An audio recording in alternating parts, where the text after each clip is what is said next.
let's switch the vibes up a little bit and check in with the CWC to see what hot takes they had this week, starting with my guy, Wavy D. Wavy D, yeah, he's smooth with the flow. Hot takes hit, got the game on go. Wavy D says, my takeaway of the week, I don't understand the hate that IYO Sky is getting from some online circles.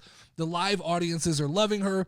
She is getting just as big of pops, sometimes bigger pops than Rhea and Bianca on this build to Mania. Also, part 2, a pure Rhea Ripley versus Bianca Belair feud is not ready yet. That singles match needs way more time to build so that it can be legendary and not just another thrown together dream match. The reason that IYO Sky is getting hate from certain circles in the IWC, Wavy D, is that wrestling fans are spoiled fucking brats. And if everything doesn't line up exactly the way they want it to, then they kick, they scream, they bitch, they complain. And if things don't make perfectly logical sense to them, then they lose their shit. That's the definition of being IWC.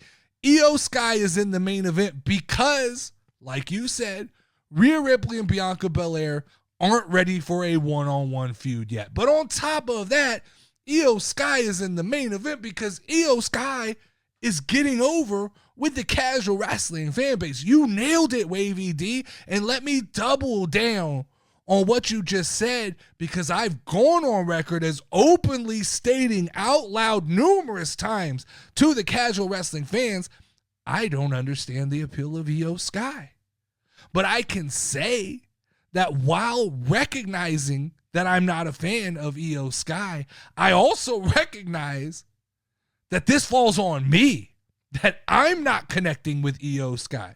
Probably never will, probably never am, but I'm okay with that as a casual wrestling fan. I can recognize the pop that she's getting and the reaction she's getting on a weekly basis. She has a strong fan base.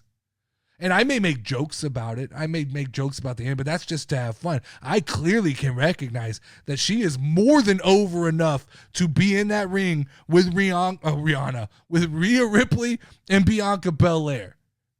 And don't get me wrong, I am of the belief that at some point, Rhea Ripley and Bianca Belair is going to be a very special story. But they're just laying the seeds for the rivalry right now, right? And that rivalry could last years if it's played right, but this is foreplay. You can't just jump right in. There's got to be a little bit of a tease that gets us to what we're trying to get to. IYO Sky makes sense here. I said it last week that I really hope they aren't so focused on Bianca Belair's record at WrestleMania that they let that get in the way of a great story, because there's a great story to be told here with Rhea Ripley, Bianca Belair, and IYO Sky.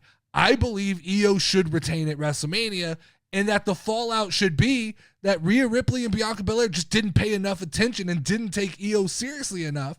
And I think that they should continue on feuding after WrestleMania, not needing the title, and IYO should go on to have a legitimate title reign as a world heavyweight champion that features some other wrestlers, where then eventually Bianca or Rhea could win that title back and they could clash for it later on around a Survivor Series, or hell, 365 days from now at next year's WrestleMania, you could run it back. But, you know, will it happen? Who knows? But I'm 100% in your camp here, Wavy. Bianca and Rhea need to cook longer in order to get to be a special feud. And until then, IYO Sky should not be hated. She should be appreciated for what she represents in this match.